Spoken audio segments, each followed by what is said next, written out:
Morning all. I've written a blog called We Were Made for Times Like These, and I've been asked to put it into a video format as well. So here it is. We were made for times like these. Humans have been on this earth for over 200,000 years. It's an undisputed fact. In those 200,000 years, we have faced countless plagues, epidemics, outbreaks, and viruses. By the very virtue of the fact that we are alive today, we know that our ancestors were the ones who survived. Our very own ancestors are the ones who survived long enough to have offspring who had us. One thing I know and believe absolutely, and this is what I teach too, is that our bodies are designed to self-repair and heal when we are in good health. But good health isn't always easy to achieve. We are affected enormously by environmental issues, stressors, toxins in our environment, previous trauma experienced by us and even by our parents and our grandparents. It is the incredible work of epigenetics that allows us to know this. As well as by what we eat, how we exercise or don't, and how we manage our stress and our mind, which is so powerful but can sometimes run away with us, like a runaway train with fears and fantasies. These are just some of the factors that influence us being in good health. Being in good health has been shown not to be how much we clean and sterilize our home and our bodies. In fact, in 2016, the US FDA, the Food and Drug Administration, banned companies from making and marketing antibacterial soaps because they so negatively affected our body's good bacteria, which form an integral part of our immune system, our gut microbe, our hormones, and our immune resistance. Part of this is because we are seeing the alarming development of multi-drug resistant bacteria. There's a 2-minute video linked to my blog which explains it well. Hand washing with normal soap and water has been shown to be just as effective and without the detrimental effect on our bodies. Which brings me to this incredible level of sanitization that we are seeing all around us. We are spraying our hands with alcohol-based sanitizers many times a day. Shops, offices, and public spaces are being sterilized every night. I went to Sandton City in Joburg for the first time on Monday in search of a birthday present for our daughter's birthday this week. I went to 4 different shops and was asked to sanitize my hands over 8 times in just an hour of shopping. Again, there are many articles and studies on PubMed, the medical research library, like the one linked in my blog, questioning the long-term safety of this for our bodies, and particularly on pregnant women and children. And there's another one that I've also linked on my blog. But that is not what we'll be discussing today. As a physiotherapist, I'm fully aware of how crutches are so helpful in a time of need, allowing us to get through it and to heal. There are times we need crutches and braces to support us and our bodies. And this is a time like this, when rigorous hand washing and surface cleaning supports us. But all physiotherapists are also aware of the long-term downside of crutches and braces. They allow us to become dependent on them, to think that our bodies can't cope without them, to be fearful if we don't have them. This is why, as physios, our goal is to limit the time that our patients spend on crutches or in a brace to as little time as possible. We want them to use the crutches or brace for long enough to allow for time for healing. The rest that they provide is very important. But we also want people to have faith in their own bodies and to get their bodies back to full strength as soon as possible. There is an important window for this, and if we use the brace or a crutch for too long, our muscles will waste and we will struggle with long-term muscular atrophy and weakness and the loss of confidence and the build-up of fear, all long-term issues that patients face. And it is the same for us at this time. Our hand sanitizers and masks and social distancing are crutches to help us get through this time, to slow the spread of the virus, to allow our hospitals to prepare, to help protect our vulnerable people and communities. But they should not be used long-term. Our greatest risk is that we become dependent on them and our immune systems become weakened. We will be fearful if we don't have them. We think that our bodies can't cope without them. Even now, we think back to a time of gathering and shudder. 500 snotty-nosed children in a school hall in the middle of winter, all coughing and sneezing and infecting each other. Yet they survived.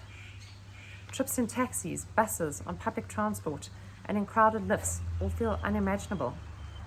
My children's obsession with touching handrails, escalator handrails, each other's faces and hands, and pressing buttons on lifts.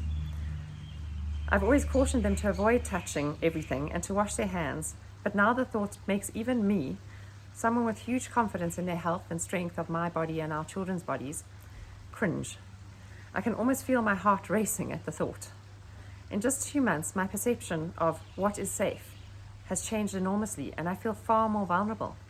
I walk around the shops with my heart pounding, looking over my shoulder, not standing too close, feeling fear. But is this right? I'm like the hundreds of patients I've helped to wean off crutches after their knee operations, fearful of the first steps, not trusting the strength of their knee, scared of the pain.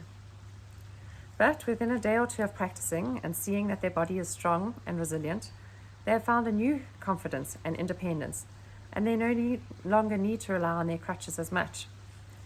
Eventually, one day, they will put them down and will charge forward without them. And so it should be with us. One day, and I hope it will be soon, we'll slowly start to put down these crutches and have faith that our bodies are designed to face viruses and flu. There may be some of us who need these crutches longer. There's no disputing that. People who are immune compromised, have chronic lung disease, diabetics, people with serious heart conditions, the elderly. The CDC discusses who is most vulnerable and higher risk on a link that I've linked in my blog. There is no doubt that these people may need to use their crutches for longer and may need to be protected and isolated more. But I also wonder why we are not doing more to support these people at this time, so that this time next year, they, and in fact all of us, find ourselves in better health than we are now. Many of these conditions are lifestyle diseases or could be improved by making lifestyle changes. This is the ideal time for our governments and our doctors to be educating us on this. I'm imagining TV programs on SABC 1, 2, and 3 and other channels, educating us on healthy eating and home cooking. Our vulnerable populations are very dependent on low nutrition, high carbohydrate food. Why is there not more education on what fruit and vegetables can help us? Those high in vitamin C, zinc, and other vitamins and minerals. What are our cheaper, most accessible options? And how do we cook them at home so that they're tasty and delicious and we actually enjoy eating them? We've done an online cooking course with our children this lockdown. And suddenly I find that our children are far more interested in eating the soups and stews because they've cut the vegetables and helped to prepare the food. It's been interesting and exciting to see. And what about exercise classes? Again, we've done a fabulous half-hour session, PE with Joe, every day. We do it live on YouTube, online at 10 a.m. It's been fun and good for us. And he's thrown in quizzes too, so we learn interesting facts every day. But YouTube isn't accessible to a lot of our population. And so what about having classes like these on our mainstream TV to get kids and parents exercising? And what about breathwork classes? I'm a breathwork coach. I teach people specific breath and breathwork tools to help manage stress, boost immunity, and to increase our lung capacity. The importance of nose breathing is highlighted even more at this time. Our nose is our natural filter. It's got a mucous membrane, fine hairs and mucus, and warmth to help us filter dust, germs, and other nasties, and to stop these from entering our bodies and our lungs. So our best defense against catching anything is actually to nose breathe, now and going forward. This is a crucial time to be learning these skills so that our children, when they're back at school, don't sit in classrooms with their mouths open, catching flies, and allowing the germs of their friends coughing next to them to enter through their mouths, which have no filters. The Buteyko method is an incredible breathwork tool that helps us to build lung capacity and encourages nose breathing. It's enormously helpful for those struggling with asthma and other chronic lung disease, children with concentration issues, because breath and concentration are profoundly linked, and athletes who want to take their performance to the next level, for insomniacs and for the general population. I've always been a heavy mouth breather, and our children often default to it too. And as I've studied breath and breath work, I've realized the very, very negative effects of this and have sought to correct it. During this lockdown, we've also been doing the free online children's course by the Buteyko Clinic. Again, and I've linked it in my blog. Again, this is something that could easily be taught and offered on our mainstream media. One of my breathwork teachers is Dr. Ila Manga of Breathwork Africa. Breathwork Africa run amazing courses for adults, children, teachers, and the general population on breathwork and breathing. Yesterday, Dr. Ila Manga wrote an insightful article on wearing masks, addressing our concerns, possible symptoms, oxygen flow while wearing the mask, and more. It's worth reading to answer questions that you may have, as we're all required to wear a mask at this time. So along with healthy eating, exercise, proper and effective breathing, mindfulness and meditation practices have also been shown in multiple research studies to boost the immune system, to relieve stress, and to help us cope. Laughter, connection, prayer, walking outside, fresh air, dance breaks, gratitude, and love have also been shown to do the same. And I have research links for every one of these, too many to link in my blog, but if you would like to contact me, I can send them to you. We are actually all herd mammals, tribal people, something that's never been more evident than it is now, as we struggle with our disconnection from each other, the tribe, and the lack of each other's physical presence in our lives, the lack of physical closeness and touch. Especially for those who are isolating on their own, this has been an enormously stressful and difficult time. So we realize the value of physical touch in decreasing our stress and in boosting our immune systems. All these activities are things we can adopt into our daily lives and habits to help us cope both now and going forward, so that this time next year we can all be happier and healthier. Yet these are not the messages that we are receiving from our mainstream media, are they?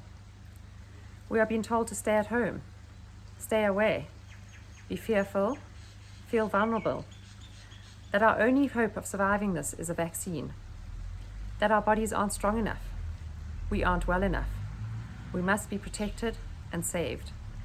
In fact, the UN Secretary General, Antonio Guterres, said in a press conference recently that a vaccine may be our only tool that can return the world to normalcy. What about the other countless viruses that the world and our ancestors have seen? And what about the countless viruses that we will still see? COVID-19 is not the last. There will be many more to come. And will our solution to all be a global lockdown and a retreating? A vaccine? Is this sustainable? And what are the messages that we're getting? Why are not there messages empowering us to create healthier habits and bodies and lives in which we can thrive? What about hearing the stories of many thousands of people who have healed from chronic lifestyle diseases and even cancers by changing their diet, exercise, habits, and thoughts? The Radical Remission Project, linked in my blog, has many hundreds of stories written by people who have overcome their diagnoses and chronic lifestyle diseases and cancers and have thrived. It's an incredible and powerful resource, and I encourage you to have a look at it for hope, encouragement, insight, and tools. So, why and from whom are we getting these messages? Is there another agenda? Are there in fact sectors and people who benefit from keeping us sick, vulnerable, fearful, and dependent? Every part of me prays that this is not the case. I see the good in people and in the world. I focus on the light and how I can help. But this time has had me questioning and searching for answers, and I encourage you to do the same. History is filled with terrible events because people didn't question their leaders and instead followed them blindly, despite their own better judgment, into wars based on events and facts which were later disproved, into reporting neighbors, turning on each other, sacrificing lives for the agenda and benefit of their leaders and little else.